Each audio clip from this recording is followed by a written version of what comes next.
चलिए आज का सेशन स्टार्ट करते हैं सेफ्टी एंड हेल्थ चैप्टर के फर्स्ट क्वेश्चन के साथ। तो आज का हमारा फर्स्ट क्वेश्चन है, इस सुरक्षा चिन्ह का नाम क्या है? ए चेतावनी चिन्ह, बी आवश्यक चिन्ह, सी निषेधक चिन्ह या तो फिर डी सूचनात्मक चिन्ह। तो ये कौन सा चिन्ह है? सूचनात्मक चिन्ह।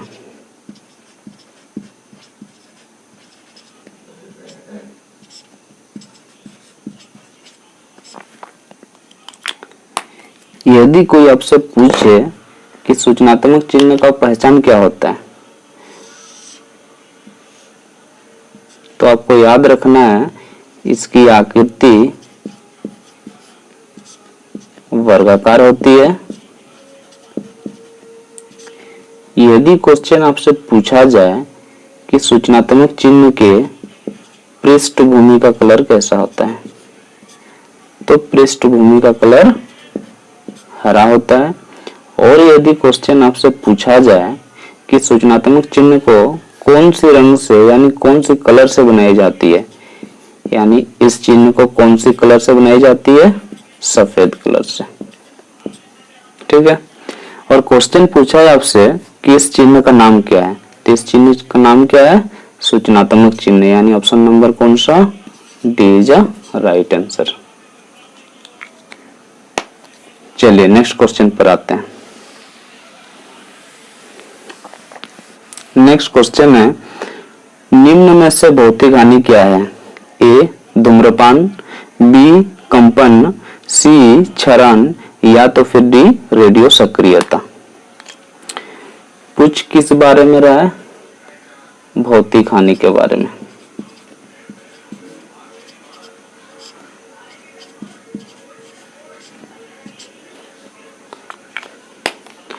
तो भौतिक हानि है क्या? जिस पदार्थ को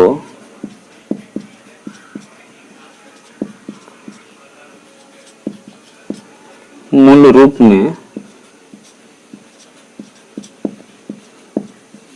परिवर्तन के बाद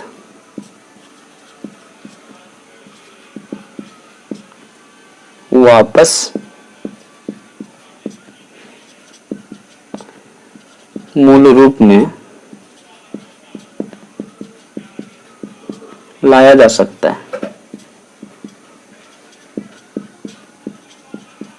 जैसे समझिए, मान लीजिए नमक और पानी का घोल में से यदि हम पानी का निर्माण कराएं और यदि उसी पानी को यदि हम हीट करते हैं यानी कि गर्म करते हैं, तो फिर से हमारा नमक का निर्माण हो जाएगा। यानी वैसी अभिक्रिया, वैसी रिएक्शन जो दोनों तरफ से संपूर्ण हो, यानी दोनों तरफ से संपन्न किया जा सके, यानी नमक से पानी का निर्माण और फिर उसी पानी के घोल से नमक का निर्माण कराया जा सके, तो ये हमारा भौतिक हानि कहलाता है। दूसरा क्या है? रासायनिक हानि।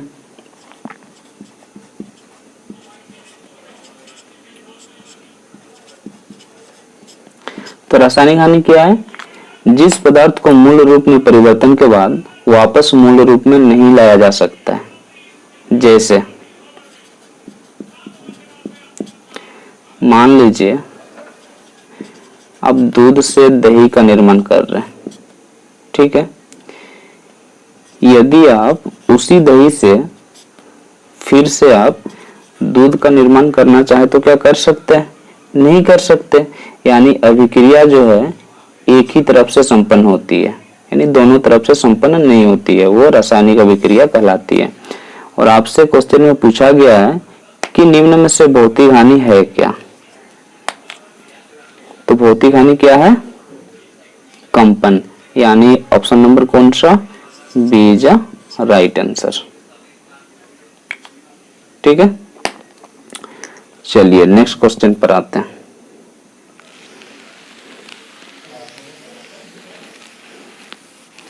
नेक्स्ट क्वेश्चन है, अग्नि का संबंध में स्मूथरिंग प्रक्रिया क्या होती है? ए अग्नि से ईंधन मिलाना, बी अग्नि से ईंधन अलग करना, सी जल का उपयोग करके तापमान कम करना या तो फिर डी अग्नि को ऑक्सीजन की आपूर्ति से अलग करना। सबसे पहले ये जानिए कि अग्नि का निर्माण होता कैसे है। तो अग्नि 3 चीजों के परस्पर मिलने से बनता है। क्या क्या? फ्यूल, दूसरा ऑक्सीजन और तीसरा हीट। यानी फ्यूल, ऑक्सीजन और हीट, यदि तीनों चीज का परस्पर मेल हो तो ही आग का यानी फायर का निर्माण हो सकता है। और यदि इन तीनों चीज में से किसी एक को भी रिमूव किया जाए, ठीक है, यदि इन तीनों चीज में से किसी एक को भी रिमूव करा जाता है तो हमारा आग बुझ जाएगी, यानी अग्नि का शमन हो जाएगी। तो इस प्रक्रिया में यदि आप फ्यूल को रिमूव करेंगे तो वो प्रक्रिया हमारा स्टार्विंग कहलाती है। और यदि ऑक्सीजन को रिमूव करेंगे तो वो प्रक्रिया हमारी स्मूथरिंग कहलाती है। और यदि हीट यानी तापमान को रिमूव करेंगे तो वो प्रक्रिया हमारी कूलिंग कहलाती है। कूलिंग करेंगे कैसे? जल डालकर। तो तापमान को कम कैसे करेंगे? कूलिंग प्रक्रिया द्वारा। क्या डालकर? जल डालकर। ऑक्सीजन को रिमूव कैसे करेंगे? स्मूथरिंग प्रक्रिया द्वारा। क्या डालकर? रेत, जिससे बालू भी कह सकते हैं, या तो फिर कंबल ढककर। कंबल ढककर। और फ्यूल यानी कि ईंधन को रिमूव कैसे करेंगे? स्टार्विंग प्रक्रिया द्वारा।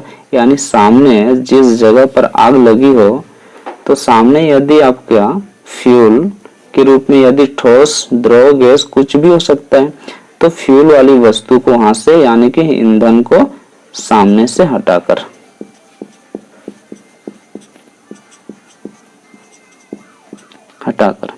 ठीक है। और क्वेश्चन में आपसे पूछा गया है कि स्मूथरिंग प्रक्रिया क्या होती है। तो स्मूथरिंग प्रक्रिया क्या होती है?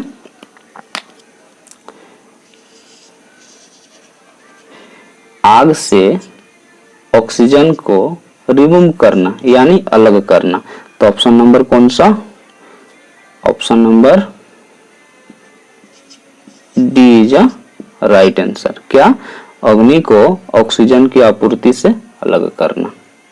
ठीक है, चलिए नेक्स्ट क्वेश्चन पर आते हैं।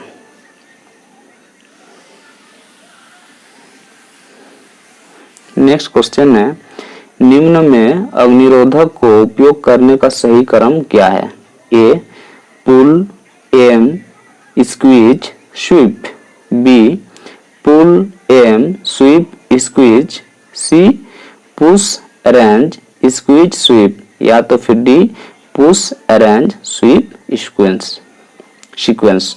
ठीक है, तो अग्निरोधक यानी कि फायर एक्सटिंग्विशर को उपयोग करने का जो हम नियम जानते हैं उसे किस नाम से जाना जाता है?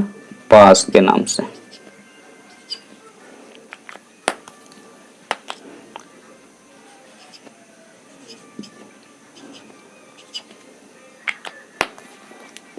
तो पास का जो सही क्रम होता है वो PASS होता है। P मतलब पुल करना, पुल मतलब खींचना, यानी कि जो फायर एक्सटिंग्विशर में आपका जो पिन रहेगा उसको पुल करना यानी वहां से उसको निकालना। दूसरा क्या है? A फॉर एम लगाना, यानी कि कह सकते हैं इसको लक्ष्य साधना। तीसरी प्रक्रिया है S से स्क्वीज करना, मतलब कि जो फायर एक्सटिंग्विशर होगा उसके लीवर को दबाना। और लास्ट क्रम में जो आप करेंगे वो है स्वीप करना, यानी कि चारों तरफ घुमाना, यानी जहां पर आग लगी हो उसके चारों तरफ घुमाना। यानी हमारा सही क्रम क्या है? P फॉर पुल करना, A फॉर एम लगाना, S फॉर स्क्वीज करना और S फॉर स्वीप करना। यानी ऑप्शन नंबर कौन सा, option number A is a right answer. ठीक है, चलिए नेक्स्ट क्वेश्चन पर आते हैं।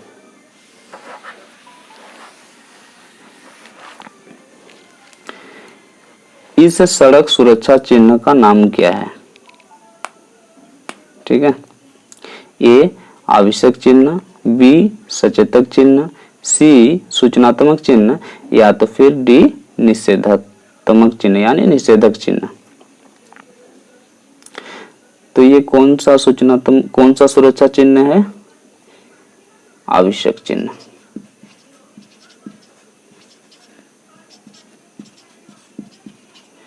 आवश्यक चिन्ह क्यों हुआ ये? क्योंकि ये स्टॉप का साइन है, और यदि कहीं पर आपको ट्रैफिक दिखी और ये चिन्ह, इस बोर्ड यानी इस टाइप का बोर्ड वहां पर यदि लगा हुआ हो, तो आपको वहां पर आवश्यक रूप से रुकना पड़ता है, यानी आवश्यक रूप से